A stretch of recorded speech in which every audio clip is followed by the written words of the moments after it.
introduce Laurence W. Thomas. According to Larry, he has a poem somewhere that he wrote in first grade, which inaugurated his writing career. He won 2 Hopwood Awards from the University of Michigan and has published over a dozen books of poetry, fiction, humor, and creative nonfiction. He also dabbles in art via the magic of computers. Laurence Thomas was a teacher at colleges and universities in Michigan, Florida, Costa Rica, Uganda, and Saudi Arabia. He also gave lectures and workshops for 10 years at the Lucidity Poets Retreat in Arkansas. He's the founding editor of Third Wednesday, a literary arts journal, and is Chancellor Emeritus of the Poetry Society of Michigan. On a personal note, when I first started coming to the Crazy Wisdom workshop quite a few years ago now, Larry was an active member. And Larry, I really always appreciated your encouragement and helpful feedback. I still think about that a lot. In his own words, Laurence writes, "An airport is where you go when you want to go be somewhere else. A poem is like that. It says one thing when it means something else. A poem never has just one meaning, but has differing applications depending on the reader. It's like a picture. Everyone interprets it differently. And the picture's meaning widens because beyond the frame, there's a whole world, maybe suggested, but not shown in the picture. As with a poem, the viewer or reader supplies the world of meaning. The irony is that the creator of the picture or poet has no control over what the viewer or reader sees." Keep these thoughts in mind tonight as you listen to Larry Thomas read from his most recent 2 books, Spindrift and A Little of This. Welcome, Larry. Thank you, Lisa, for those good words. I'll read from these 2 books. Spindrift is the larger of the 2 books, and I'll lean heavily on that. Renaissance. Now are leaves forming on the branch that all winter looked like an old man's profile, in spring newness, losing focus in a green mist. Nature repeats itself, subject to the elements that shape it, always evolving.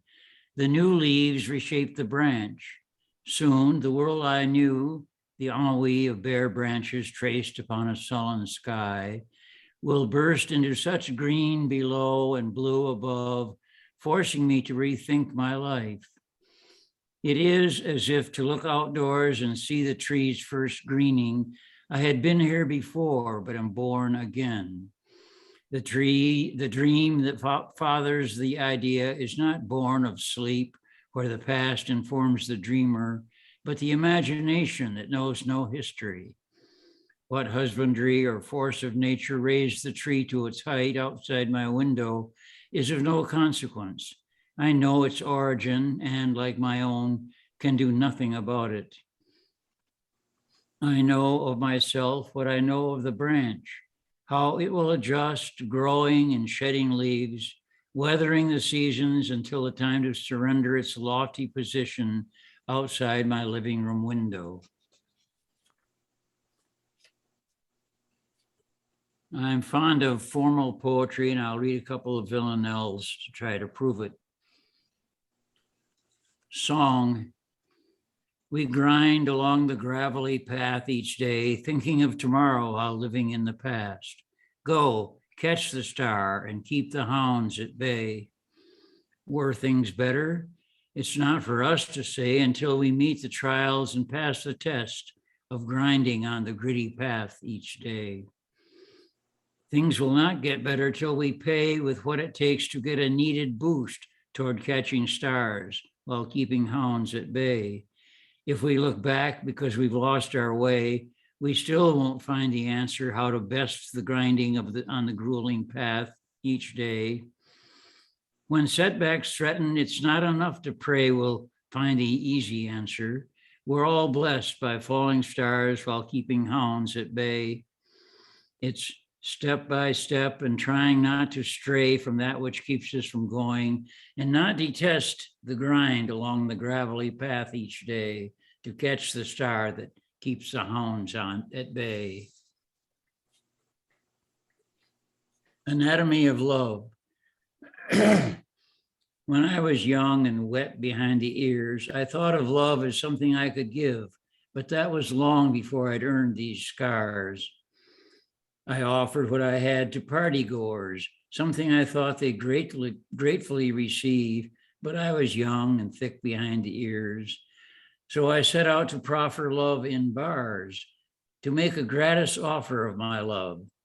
That's when I first began to earn these scars. In church, I offered up my fervent prayers to find some takers, helped by those above less young and thick and wet behind the ears. Everywhere I looked, I found naysayers, refusing to accept my treasure trove and causing me to earn so many scars that I renounced my search for one who cares enough to recognize the love I tried to give when I was young and wet behind the ears. But that was not before I'd earned these scars. And I try to stick a little wit and humor in some of my poems, and here are a couple of those. Inventory. I didn't have a blanket when I didn't have a helmet when I delivered the Ypsilanti Daily Press on my bicycle, nor polio shots. I survived severe sunburn, a concussion when my sled hit a tree, bad chicken, childhood diseases like mumps and measles without a doctor.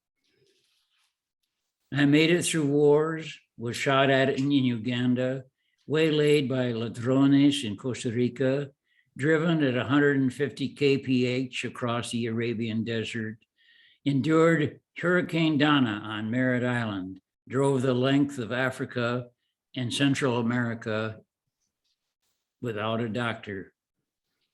Pardon me. Drove the length of Africa and Central America alone. Goof. I survived incarcerations in Michigan, Missouri, El Salvador, and years in classrooms, always remaining innocent. Nonagenarian by default, I turn to God and say, "Oh, I see you made it too." Non sequiturs, adds nauseum.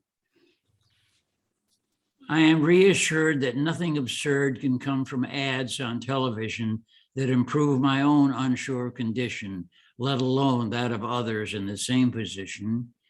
I should buy a tennis racket, an ad asserts, because a little green squirrel with a killer backhand is buying one.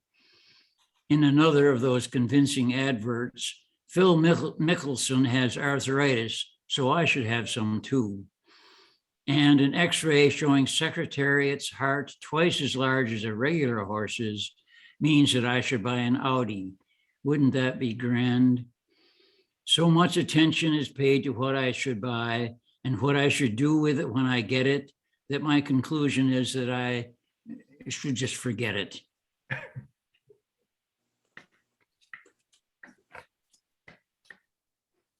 Now in summer. Now I can go out without the trappings, walk without tingling toes nor reddened nose, be warm in just short sleeves and shorts.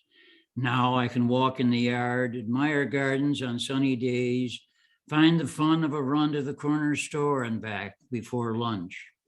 Now in summer rain, I can remain inside to play computer games in AC comfort, lazy as a wish I had with no wind chill factors. Now I can rejoice as birds give voice to summer songs and long days, active or for as long as it lasts, just relaxing. And in contrast, snowbound. As a neighbor boy makes angels in the frosting of snow, I think of divinity fudge whipped to sugary froth, hardening into mouth-watering whiteness. His father crunches the snow, the crust of snow, peaked like meringue on my driveway as snow sprays from his blower. Cabbage chopped into slaw as he chews out a path in the white layer cake with icing from yesterday's snowfall. The weather reports all warned us of healthy helpings of snow, but after so many servings piled on high on my plate, I worry about overindulgence. Enter my neighbor, whose offer comes as he notices the snow in my drive rising like biscuit dough. He knows that I will need a way to get out. His son comes along, a gingerbread figure, all wrapped to keep him oven warm as he stirs up snow, making angels. A dark house for Mike Barney, who was my mentor. A light came on. The room, dim with shadows only and voices dark with unkept promise, responded. And I, heavy in doubt, felt light. From its position aloft, it lit the room. It lit. The room opened my eyes to shelves lined with bric-a-brac, hidden shapes, sometime to be sold or discarded. When I left the room, I took the light along that it might shine in other rooms, dark as mine. Hiding places. Keep everything, you tell yourself. You will return someday to your books, your records, your high school graduation picture you don't need now and can't take with you. Perhaps you will never open these boxes stored away in the attic of your mind or gathering memories in the basement. Treasures awaiting rediscovery. Don't look back. Move from place to place, accumulating dying friendships, experiences tailored to the moment, adding what you can to shore up your defense against demands. But the stash pulls at you like the tides, as evidence felt like the unreachable itch that you are more than your parts, that memory and recollection are what make up the soul.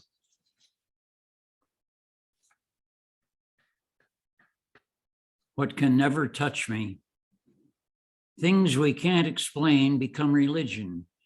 Our origins and destinies, all storms and disasters, the death of children and miracles, inventions to justify our gods, laying the blame somewhere else so we never have to do anything.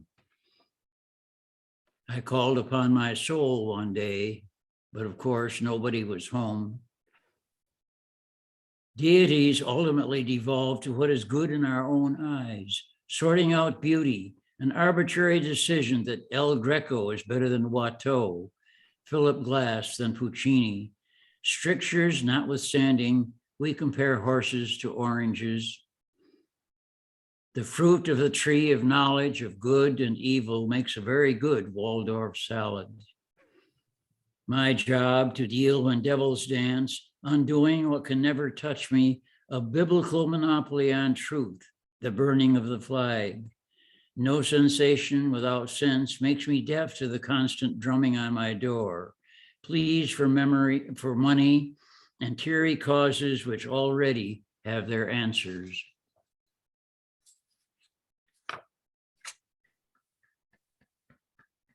Premonitions with an epigraph by Billy Collins. If something does flash before your eyes as you go under, it will probably be a fish. Professional shepherds perpetuate as dogma conclusions about dying and death, how life carries on, the good in it continuing, the bad condemned to eternal regret. We all think about death, but knowing that it will happen to what we know, we think we know what will happen, as if by coming up with theories, we can do something about them. Since no one has returned to render the facts, they are invented with lashings of wishes, eventually becoming doctrine, the outgrowth of premonitions. Body and soul.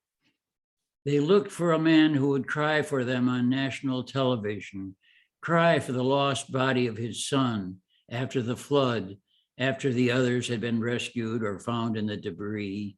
A man who regretted the body like sorrowing for a jewel destroyed in the disposal. The search would continue, he said. If there is a soul, would it celebrate what they might find? On my brother's death, a dish broke, one that I used often, but not every day because it was unique, irreplaceable. I mourn its loss, although I have others.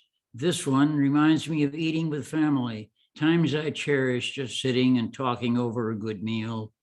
Also, it was a present, a token of love, but my regret is greater for knowing that hereafter the dish will no longer grace my table.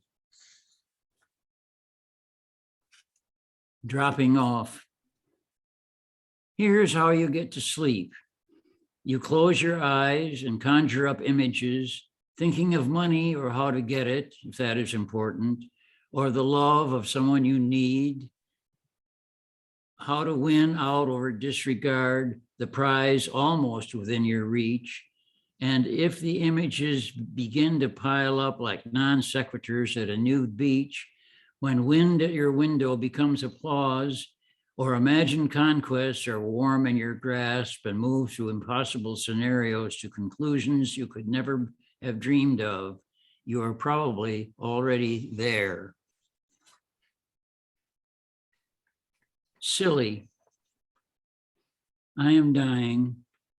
Silly to say because I always known since my dog died, since I first said, go to God, and slapped a mosquito. The mosquito didn't go to God, it was God. As much of God as I need without all the inventions passed on by others. The body of the unknown was exhumed, identified, buried somewhere else. Those who talk of death, talk self-pity, talk the pain of death, not death itself, not their own deaths, because they are not going anywhere. Yet every time someone I care for is gone, I tell myself he is in that veil of contentment I seem to know so well, like the mosquito. Part 2. Silly to suppose, in the absence of proof, suppose things are as we have no evidence they are. I bet she's looking down, flattered by the turnout. Sorry her brother-in-law wore shorts at the funeral. It never ceases to catch us off guard, yet we don't ask, what if he hadn't died? Our grief is not for the dead, but for our own frustrations. We are so ignorant about death. And finally, final dig. It comes to nothing, since I shall not know what clods of earth you weight me with, nor what you scribe upon my stone, nor will I know what lofty words are spoken on my behalf, or muttered irreverently as you bestow your roses. What I did, I would repeat, regardless of the plaudits or your jibes, and where I failed, I would no doubt fail as miserably again. Think upon these things as you wend your way under your umbrellas or fending off the sun, returning to the life I leave. I came among you, turned a head or two, worked my work, and played the game with gusto, if not the skill to leave an imprint. If I touched your lives in some small way, I did so selfishly, thinking only of the profit to myself, with no consideration of what I did might bless others. Mark you, my bequest is not a large estate to argue over, nor yet a passel of squabbling offspring inheriting my genes and material residue, but perhaps a word, a kind or unkind gesture, some calculated or wanton act will do as testimonial that I was there. It matters not in the least. I shall not know about it. Amen and FM, and I thank you.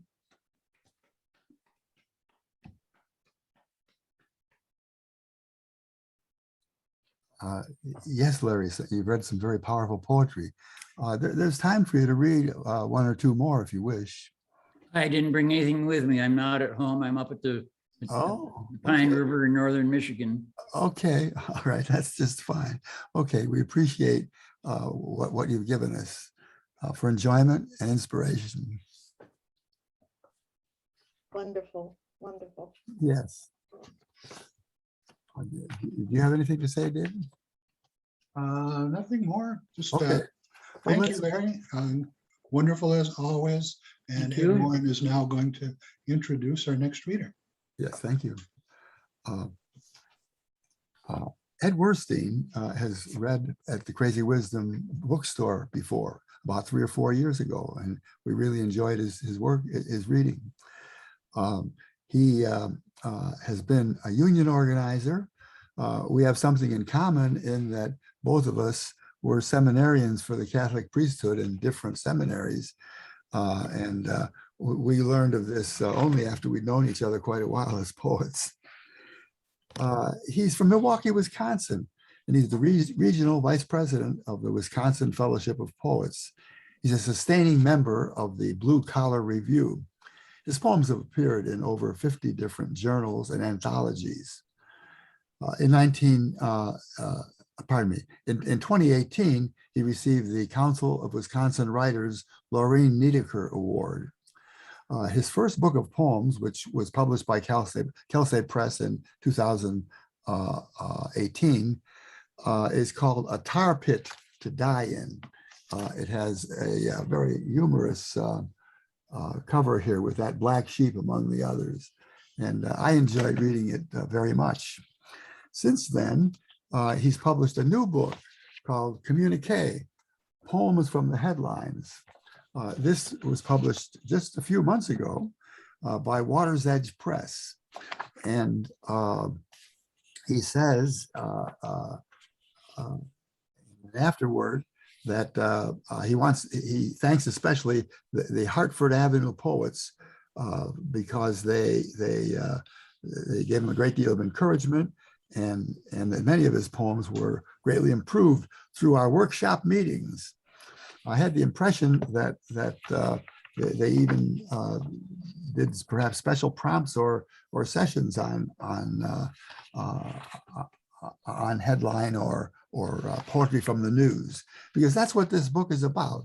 That is, it responds to items in the news, and these cover a great range of things. Sometimes they're fairly trivial human interest stories that get under his skin one way or another. Sometimes they present social issues, which he's only too happy to speak about in urgent ways and with advocacy. I'm thrilled with the epigraph that he has in this book. It's from Lawrence Ferlinghetti's Poetry as Insurgent Art.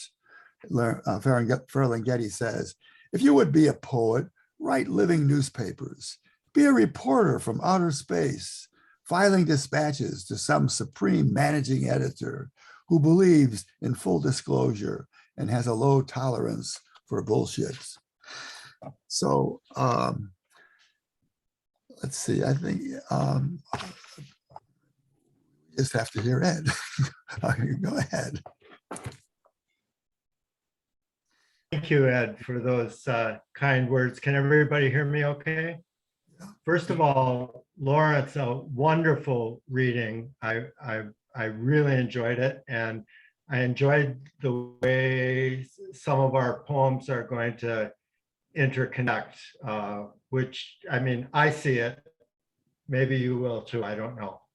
Anyway, what I'm going to do is I'm going to read, in addition to the books that Ed pointed out, I have 2 chapbooks. So I'm going to read a couple poems from each of the previous books. Then I'm going to read a couple recent poems. And then I'm going to get into a few poems from Communique.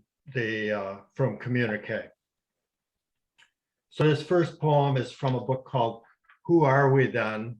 It was published by Partisan Press in 2013. They're the press that publishes the quarterly Blue Collar Review, which is the first journal that published any of my poetry. One of the poets here in Milwaukee, who some of you may be familiar with, is a poet called Antler. Oh, And Antler wrote a very famous book called Factory back in the 70s. And this is a poem kind of in response to Antler's poetry. It's called I'm Not Antler and may not even be a poet. Let me just start by saying, not to plagiarize, but more to pay homage to that great factory poet that, like the Continental Can presses waited for Antler, the Briggs and Stratton presses waited for me. They waited while I altar boyed and baseballed, farm shored, Catholic schooled and seminaried. They waited while I anti-drafted and anti-warred. And when they saw their opening, they called me to labor. They hid their misery and enticed me with a ticket to a union ball. I don't know whether to blame myself or my muse for the fact that the machines worked me over for 22 years. But unlike Antler's muse, who led him from those can presses, dancing and bleeding ink after a few short months, mine was hitting the snooze alarm every goddamn morning while I got up and went to work. And now, only long after I found my way out of that hell, she, lazy thing, taps me on the shoulder, points to that past and says, oh, look at that. Why didn't we ever write about that stuff? Well, go back to sleep, you Melpomene come lately. I can take this one solo. And if it turns out to be a rant, untempered by any of your flowery musings, so be it, because factories ain't pretty, and no one who's ever been in one knows no one who's never been in one knows the tedium and the pain, and you, for your part, slept right through it.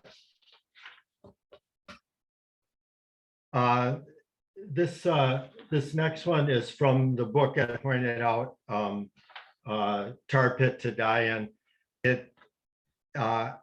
I grew up in a small farm, on a small farm outside of a small town in Monroe County, and so I belong to both. I belong to the Federation here in Wisconsin, and I belong to the Poetry Society. And this poem won a prize, I think, in 2015, the Margot Lagatuta Prize or whatever from the Poetry Society. It's called The Best We Can Hope For. No clear boundary separates happiness from unhappiness, no border to cross from one state into the other. We stand on sand, shifting, straddling both feelings at once.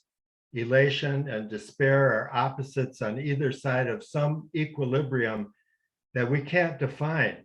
There's no horizon, no line separating the tower from the well. An hourglass floating horizontal on an undulating sea, tilting sometimes toward and sometimes away, is the best we can hope for. If that glass ever righted itself, happiness would flow out, emptying into despair, which is the same as our time running out. And this one, my older son married a woman from Santiago, Chile, and they lived there for several years. And I went down to visit a few times and got to know her parents. And this poem is about Veronica's father, Lalo. It starts out with an epigram by another Milwaukee poet, John Cady, who said, "Time may be an extraction, but it helps the days go by." The poem is called Somewhen. The last time I was with Lalo, we were sitting in his Santiago, Chile living room, watching a Pavarotti DVD, tears streaming down our faces and into our beer. I was thinking how terribly lucky we were to be alive. And I could tell by his tears that he was thinking the same thing. And I was thinking how terribly certain it was that eventually we would not be alive. He was thinking the same thing. Nessun Dorma, sung with such passion, will do that to you. And now Lalo is dying. But then so am I, and just as certainly. But nobody would write the sentence, Ed is dying. But who could say I'm dying any slower than Lalo? Who could say with certainty that I will outlive him, even though his doctors have sent him home, stopped treating him, and sent him home to die? Some philosopher physicists say that all things just are, that time is an illusion caused by our conscious sequential awareness of what are actually discrete moments of being. Everything just is. Maybe Lalo and I are sitting on his couch salting our beer somewhen right now. What does now even mean if time is an illusion? We're born, we're living, we're dead, we're laughing, crying, singing, all now, 5 years or 50 or 100. It's still just one big lucky chance to live, to love, to be, and then not be. So these next two are from the chapbook published by Fireweed Press in Madison a few years ago. It's called Benediction and Baseball. It's kind of a memoir and poems about my growing up in Monroe County. And this first poem, I have a little prop for it. This is a silver dollar. I don't know if you can see it or not, and I've embedded it in a money clip. And this poem is about a silver dollar. Some people make jokes. He's so frugal that he still has his communion money. Well, that's my communion money, and that's what this poem is about. It's called Saved. In my pocket, a 1923 piece silver dollar with the head of Lady Liberty facing left, a gift from my grandfather on my first communion day, 1955. Now embedded in a money clip. After church that day, Grandpa rambled up the road toward his farm in his 1948 Nash. But instead of passing by us as usual, he turned into the driveway where Dad was documenting my new state of grace with his Kodak Brownie. Grandpa called me over to his car, shook my hand, then handed me this dollar, saying he wanted me to keep it and remember the day. So now, in my pocket, I hold a Sunday in May, 1955, my grandfather, his black 1948 Nash Rambler, a rough handshake, his tweed woolen cap. And this is also from that book. I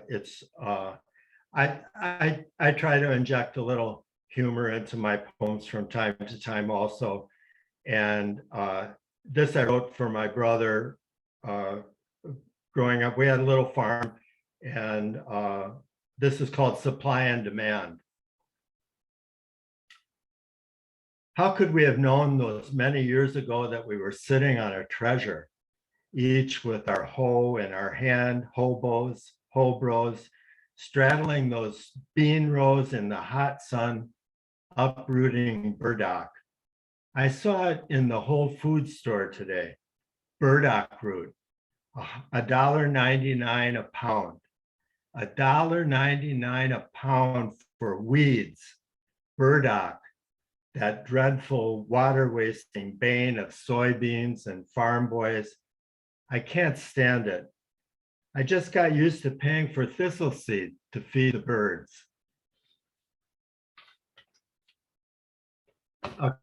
Now a couple more recent ones. This one is also about growing up in Michigan. It could have made it into the benediction book, but it came by too late.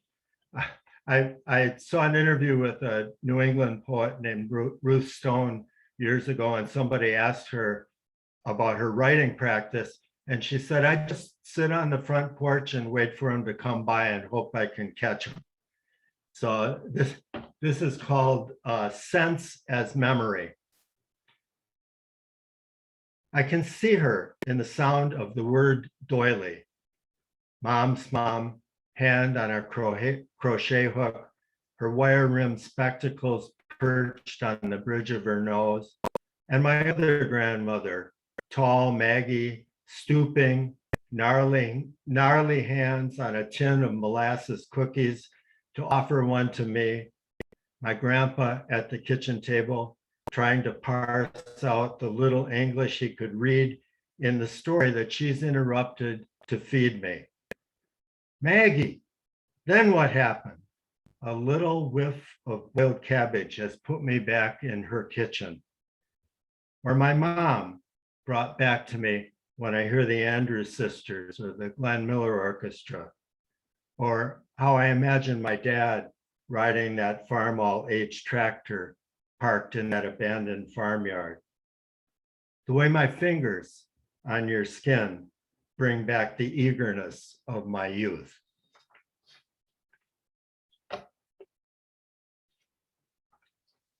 And this one could have made it into the new book, the headline book, but again, it came by too late. It's a poem in response to the obituary I read recently for Donald Rumsfeld. It's called Rumsfeld Dies, That's a Known.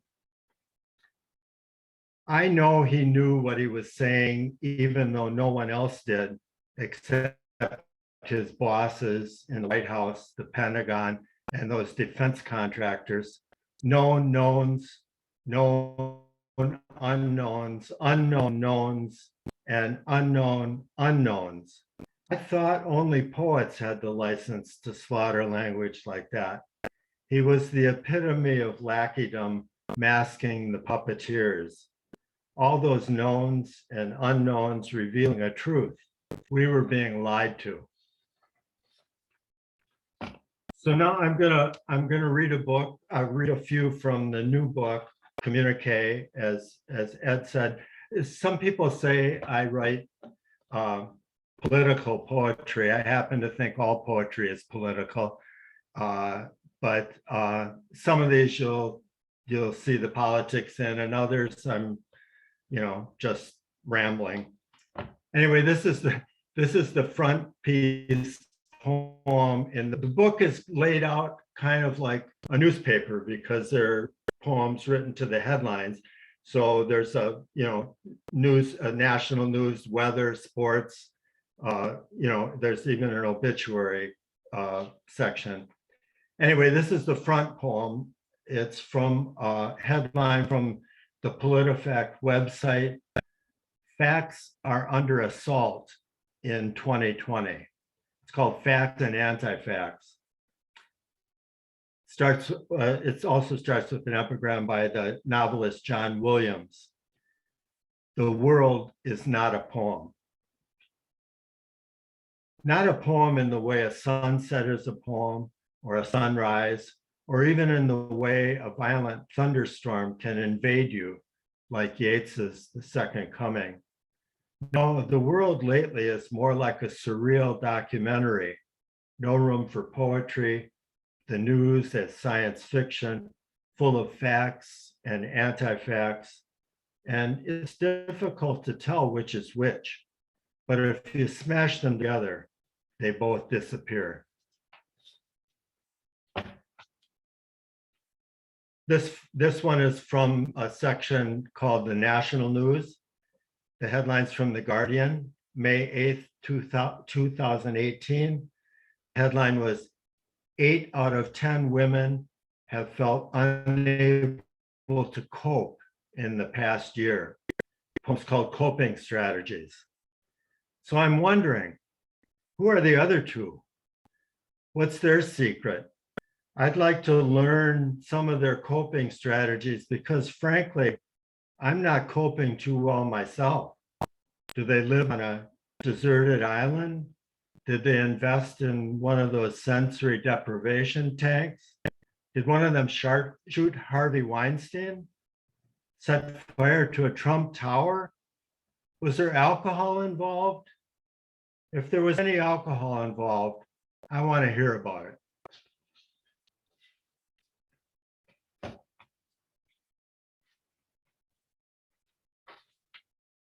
This one is from the weather section. It's from a headline in the Milwaukee Journal Sentinel in 2014, I believe.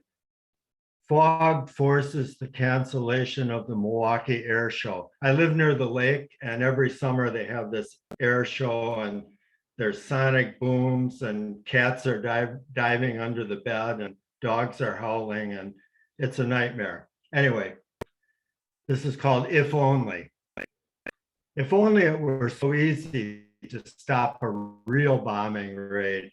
Mothers all over the world would pray for bad weather every day to spare their home, their homeland, and their children.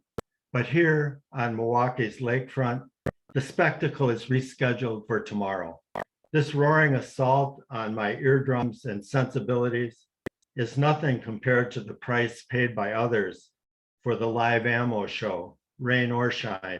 Here, parents bring the kids, wave flags, eat ice cream. This one's from the sports section. As some of you may see, I grew up a Tiger fan and listening to Ernie Harwell.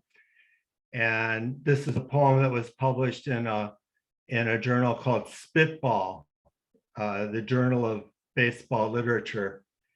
And the headline is from the New York Times on May 4th, 2010. Ernie Harwell, longtime Tiger broadcaster, dies at 92. Ernie. 5 minutes after tuning in, you knew all the important stuff, the score, what inning it was, the situation, who the pitchers were, the key plays, a game summary. The Tigers, Ernie often called them Tigers, had scored first on K-line sacrifice fly in the third, but the Bo Sox took the lead in their half of the inning with a 2-run blast by Malzone after a 1-out walk to Runnels. If the Tigers were on the road, you got additional information, maybe a description of Chicago's Comiskey Park with those beautiful arches, or the dimensions of Boston's Fenway's Green Monster. But those stats were just the stitching and the patchwork of beautiful pictures that Ernie pieced together. Those moms from Midland, that lad from Lansing, and that gentleman from Ypsilanti would still manage to snag those foul balls. Hitters would still just stand there watching called third strike sail by like the proverbial house by the side of the road. Double plays would still be 2 for the price of 1, and the homers would still be long gone. And fans would still be holding on to their straws for those 10th, 9th innings. But like a ground rule double, Ernie's hopped the fence and left the park. He's gone, and no one will ever tell it that way again.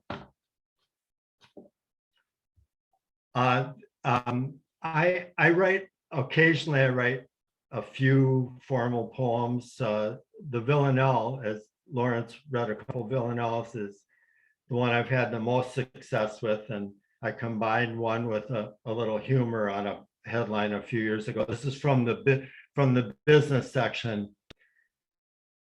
The headlines from CNN, you may remember this, April 10th, 2018, passenger dragged off an overbooked United flight. It's called Do Not Go Gentle Off That Overbooked Flight, after Dylan Thomas. Do not go gentle off that overbooked flight. You've got a ticket just like the others. Dig in and stay. Rage, and put up a good fight. Their algorithm doesn't make it fair or right, no matter what United's policies say. Do not go gentle off that overbooked flight. The friendly skies aren't looking so bright. Facebook and YouTube show us the way he raged and put up a good fight. I'm telling you right now, they could just bite me if that happened to me one day. I'd not go gentle off that overbooked flight. Their CEOs, those grave men, must be turning white. I hope he sues them and makes them pay. Rage, put up a legal fight. And you, traveler, searching Priceline or some such site for tickets to someplace far away, do not go gentle off that overbooked flight. Rage, and put up a good fight. Just, let's see, 3 more short ones. This one is from a section called the War Report. I cut my protest chops on the anti-Vietnam protests in the early 70s. And this one I wrote and I wanted it in the book. So I went back and found a headline to pair with it. The headline's from the Los Angeles Times in August 5th, 1964, US bombing North Vietnam ports. Poems called The Ho Chi Minh Trail, The Gulf of Tonkin, Weapons of Mass Destruction, and other myth information about war. It's a haibun, which some of you probably know is like a prose poem that's paired with a short little haiku-like poem at the end. The USA is bringing democracy to the world. It's an easy sell, believe me, and such a deal for us. We impose democracy, or what we call democracy, in exchange for natural resources and access to markets. With gold, platinum, and palladium, we build smartphones, or rather, we have them build them for us. With these precious metals plus titanium, we build bombers, then drop bombs on the next country we decide to manifest against. Those bombers don't fly on democracy, you know. We need the oil. On the Ho Chi Minh Trail, footsteps, the shape of a country. And this poem is from a section called Science.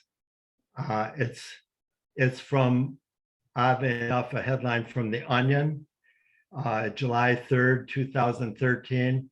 The universe is crueler and more uncaring than previously thought.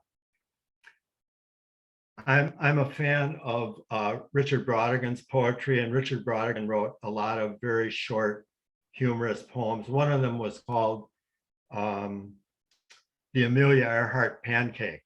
And this poem is kind of modeled after that one. Universe, after Richard Brautigan. Since 2013, I have searched in vain for a poem that responds to this Onion headline. I've sat quietly for hours waiting for it to come to me. I've arrived at the conclusion that it's never going to arrive, which I guess is what I expected. And I'll close with this poem from the obituary section. One of my poetic heroes is Lawrence Ferlinghetti, who died earlier this year at the age of 101. And this headline's from the New York Times. Lawrence Ferlinghetti, poet who nurtured the beats, dies at 101.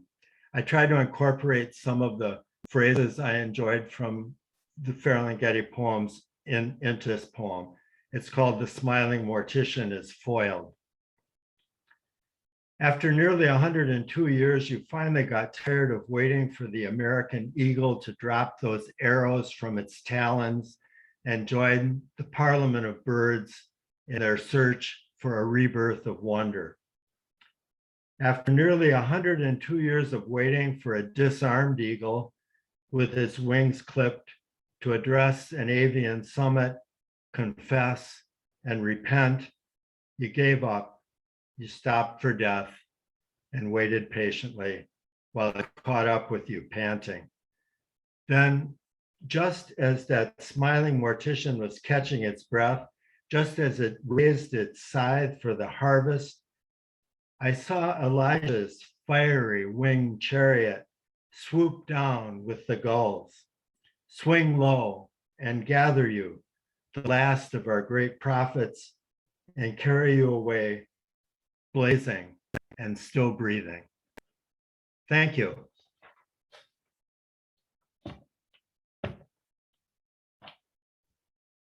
Thank you. Magnificent reading. Lovely. Thanks very much, Ed. Oh, Thank you very much, Ed. Thank you. Great fun in that. Yeah, thanks for inviting me. Oh, you're welcome. I look forward to pleasure. hearing some of your poetry at the open mic. Well, let's get to that. We don't have a lot of people here tonight, but so I hope everybody will have a little something to read. And I'm just going to look at my screen and go randomly from person to person, give you an opportunity to read. You can choose to read, you can choose to not read, but you cannot choose to unread. Lisa Parent, I don't have anything tonight. you don't. No, I didn't get it together. What a disappointment. Let's go to Fran Vigant. Fran, you're muted. We can't hear you. We can't hear you whether you say yes or no.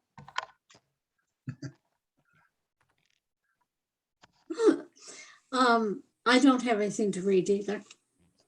You didn't do your homework again? What do you mean again? Well, we have another Francis with us. Francis Yeah. Hicks. There you go. Yeah, I've got something. Good for you. Okay. Read two if you got them. Well, I brought one, so this Okay. you have to suffer with this. It's fairly new. Called Uncle Franny. First and only meeting. I barely knew Uncle Franny existed. My mother's brother, he was a drunk, the kind of drunk that could and would get lost for days, maybe weeks, maybe years. I never knew he was lost. No one ever mentioned him to me. I have one brief memory of seeing him and asking, "Who's he?" A significant silence ensued. "This is your Uncle Frank," Mother said. She fairly whispered it. I'd never known I'd had an Uncle Frank. What I imagined. "Uncle Frank?" "Call me Franny." "Uncle Franny?" "Yeah." "Where have you been?" "Where haven't I been?" "Are you sorry?" "Sorry? What's that?" "I'm 10 years old." "Franny?" "Yeah, I'm 110. "So where have you been?" "Oh, Johnny, I've been to hell, and your question fanned the flames." Kathy had issues. "What about Mom?" "Kathy had some issues." "Like what?" "We never knew which Kathy we would get." "Huh?" "I loved her, Johnny, but she could cut you." I leaned in and marveled at his nose, a swollen road map of dead ends. This uncle I didn't know, the secrets he could reveal. Moments of sad honesty. "Did Mama make you drink?"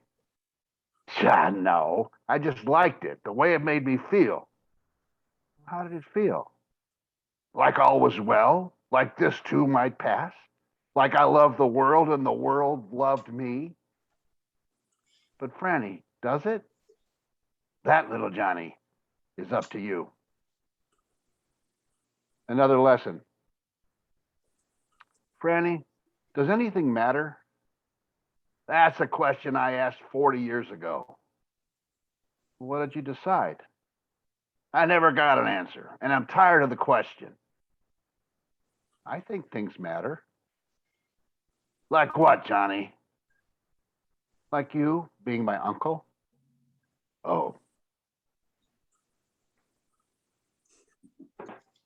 Thank you, Francis. I enjoy dialogue poems particularly because I know how difficult they can be to write. It's often so hard to get dialogue to sound natural. It's also hard to do the voices when you read it, particularly for me because I got very little vocal range. So thank you for that one, Francis. I particularly enjoyed it. I enjoy the headphones too. I'm going to get me some because I think I look better. Dave, I Mhm. do have a poem. You do have a poem. Well, I do. it's too late now. Would you like to read it now, Okay. Fran? Sure, it's short. Okay. I call this my Ars Poetica, with apologies to Archibald MacLeish. What should a poem be? Follow these rules and soon you will see. Well, of course, for poetry, there are no rules. That would only be for fools. But if you want my unwanted advice, be sure to fulfill it with all but trite. Always welcome a rhyme or two. Anywhere in the line will do. Use your brain, arm, and hand to write. That nerve muscle connection may make it right. The ingredient of rhythm has prime place. Without rhythm, you'll lose face. But not necessarily. Try something new. Be brave, adventurous. Use your own view. Following all the rules may make it boring, and soon your audience will be snoring. This little ditty was meant to make you smile. Now go ahead, write with all your style. Thank you, Fran. I'm glad you finally found something and it was worth waiting for. Thank And you you. said it was short. Why did you say it was short? Because it was only 137 words, that's short. Oh, okay. Let's call on Shut Up. Shut Up Crumb. Yeah, hi. I mean, actually, I have two poems I've been working on lately, so I thought they're pretty new. I'll bounce them off you. Got time. Okay. They're not very long. Well, you can read them both for sure. Well, one of them came from a magazine in Florida that I am doing some writing for, and they were looking for recipe poems to go with their December issue. So I don't know if you were actually supposed to be able to bake something or make something from the recipe when you were done. I don't know. But anyway, you certainly couldn't bake anything from mine. But I decided I would write a recipe poem. So it's called, Wasn't That a Dainty Dish? Forget the rye and the 4 and 20 blackbirds. By the time you've rounded them up, this hunger will have passed. Instead, get out the stainless steel bowl you took from your mother's house when she died. It's dented and cold to the touch. Dump 4 cups of unbleached memory into it. You warming your hands by a fire, your mother, the rain. Stir until they bind together, and you see her standing lovely by a bonfire in the rain. Cut in a bit of her laughter until pea-sized, and it stops pinging around the room. Temper with a clarified day, stirring thoughtfully. Did she weep with you when Bugsy died? Did you once see her kissing the neighbor? Now, turn it out onto a surface dusted with words you wish you could take back. Need remembering the baseball games she never came to. Let it rise in a warm place until doubled, then punch it down and let it rest a few minutes. Shape it in a way that pleases you. Reduce some tears until thickened, glaze, bake in the oven of your heart. When you're ready, plunge your thumb in and pull out a plum the size of a vast emptiness.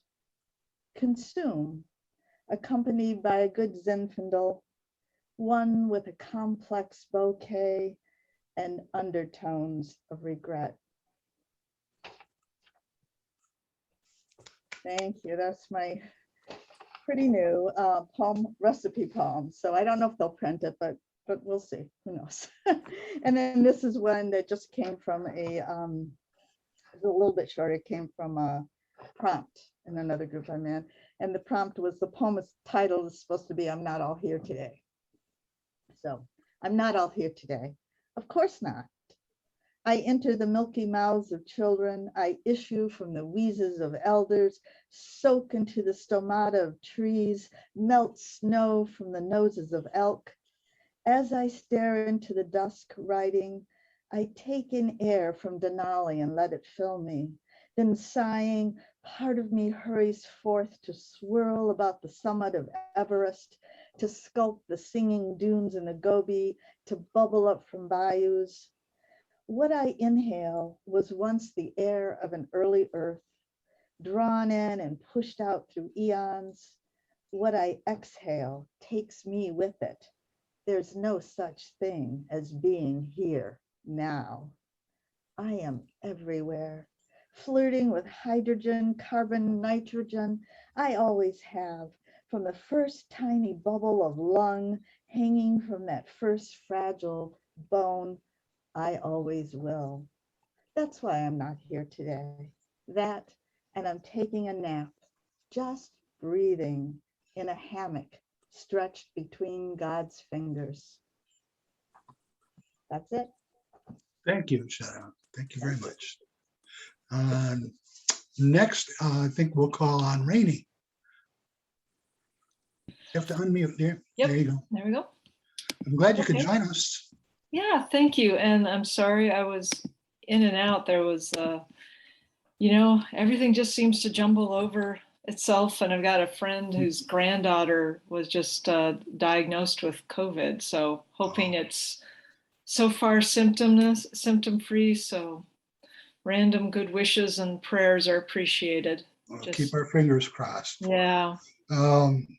So Good. I'm glad you had joined us. I was starting to lose faith in some of our regulars.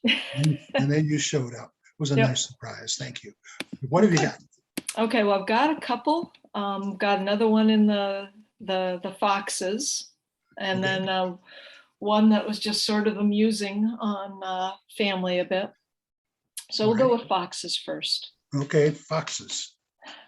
Growing up. In May, the grisly bottom half of a bunny on the lawn, a fox's unfinished jar of baby food, was the birth announcement to the human neighbors. Mr. and Mrs. Fox are proud parents of 5. An adoring auntie I watched every night from my patio. In June, the glade could not contain the kits' barely distinguishable joyful mayhem of play and romping hunting practice, which lasted until a silent signal by the vixen, at which all 6 immediately fox-trotted away to cover in perfectly spaced single file.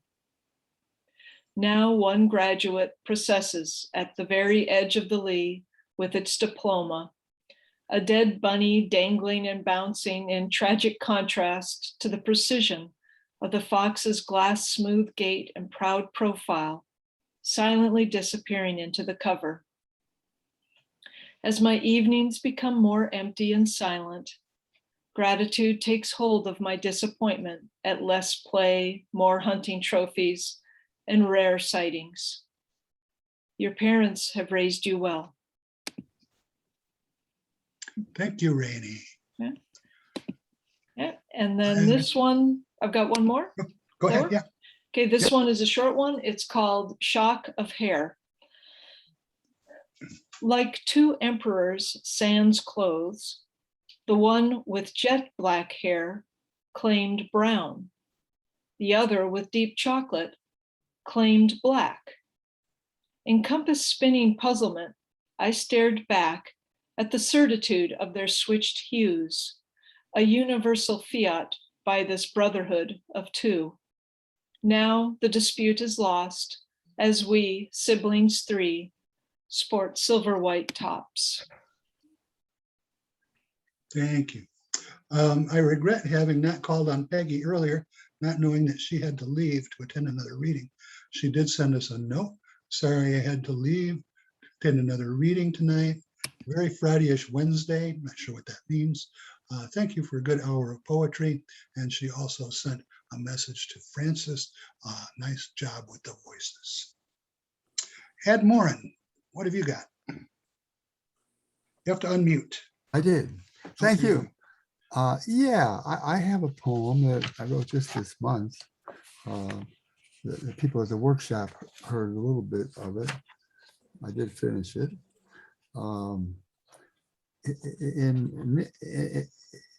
Near and through and past Ann Arbor, we have a river called the Huron River. It empties in Lake Erie in Monroe County, actually. And I've canoed often, but I hadn't canoed for 10 years. So my wife and I, her name is Camille, we canoed last the Labor Day weekend. Canoeing the Huron after 10 years away.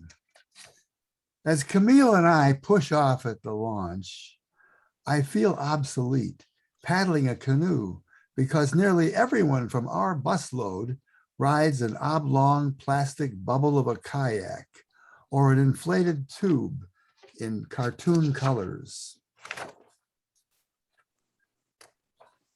From high trees, cedar waxwings flutter one at a time, hover overhead, then loop upstream to reassemble with the flock. How high and wide the water has become on this river, which once seemed so familiar. We see small turtles hugging deadhead logs, soothing themselves in warm morning sunshine. Hardly any lunkers, as in the old days. Mostly, the sunbathers are Western painted, just one snapper and not a single soft shell. Clear water brightened by the sun reveals sand and gravel bottom where smallmouth bass mark time against slow current. They look gray, translucent, thinner than they are. Viewing from above through water distorts their girth. Earth seems to slip away from under us. Beyond our gunnel, dense beds of chartreuse eelgrass quiver against the passing flow. They've displaced native plants and in time could spread across the waterway and block passage. Joining bleached tubes and kayaks at a park, we stop for lunch. Acorns crunch underfoot. Nearby, a couple give their bearded son advice that he smiles at. The father's gut bulges his swim trunks printed with our country's flag. Dad tokes a joint, handing it to his son, then leans back in his kayak and shoves off. A merry troop ropes tubes into a circle and drifts downstream, beer cans in hand. In our own ways, we're all celebrating Labor Day. A scary, funneling rapids proves easy as we shoot through. High water has carved an island that looks new to me. Warblers hide in trees there. Flocks of resident Canada geese swim to meet us, but seeing no popcorn, turn tail. We pass the pod of strung together tubes, whose supine crew chats while listening to trance electronic music. Their flotilla has earmarks of a jovial floating pub. Camille says, like downtown, but not so crowded. Houses on bluffs appear along the river, and so does swampland. Mammals have been scarce. They don't like noise. Our joints and muscles ache. We'll cruise the Huron again when the leaves turn, when traffic's lighter and the colors glorious. Thank you, Ed. A good finish. You worked up that poem nicely since we heard it at the workshop. Very good. I'm going to point out We're a small group, and we've had a couple of people drop out. But our small group covers a geographic region from Maine to Oregon. Yeah. So that's very cool.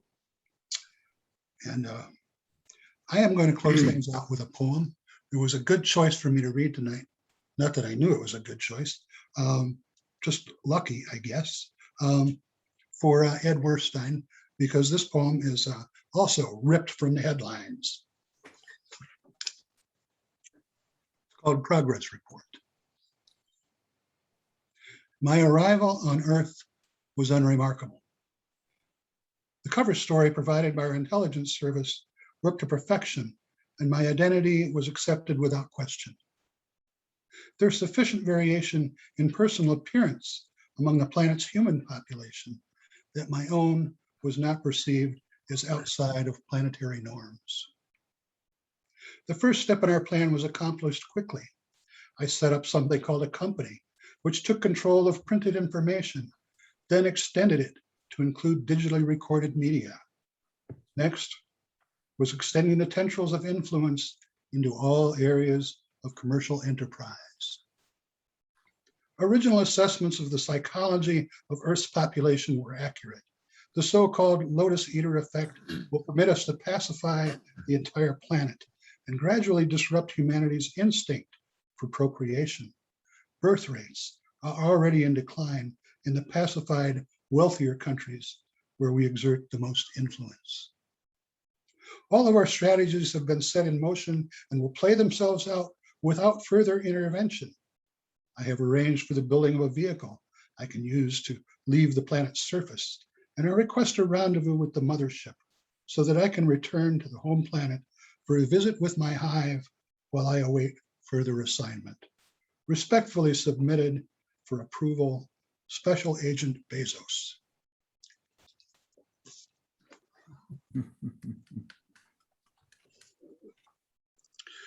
Well, we've been around the horn, and I think that's going to do for this evening. I'm going to send you all a link to the recording of tonight's performances and send it to everybody else on the mailing list. So we'll get some more people get to view tonight's program. In an unusual move, I left the recording going, not by accident, but deliberately, because we had a little extra time. And so the open mic is also part of the recording for tonight. Okay, so I will say good night to everyone. Ed? Before we sign off, I just want to thank everybody. I enjoyed all the poetry, and Laurence, wonderful reading, nice familiarizing myself with your poetry. And I typed my email address into the chat room in case anybody wants to communicate further about it. But thank you for inviting me, and I hope to see you all around again. Thank you, Ed. Ed. Thank you, Lawrence. Hey, Ed, do you ever Thank see Antler? Pardon? Do you ever see Antler?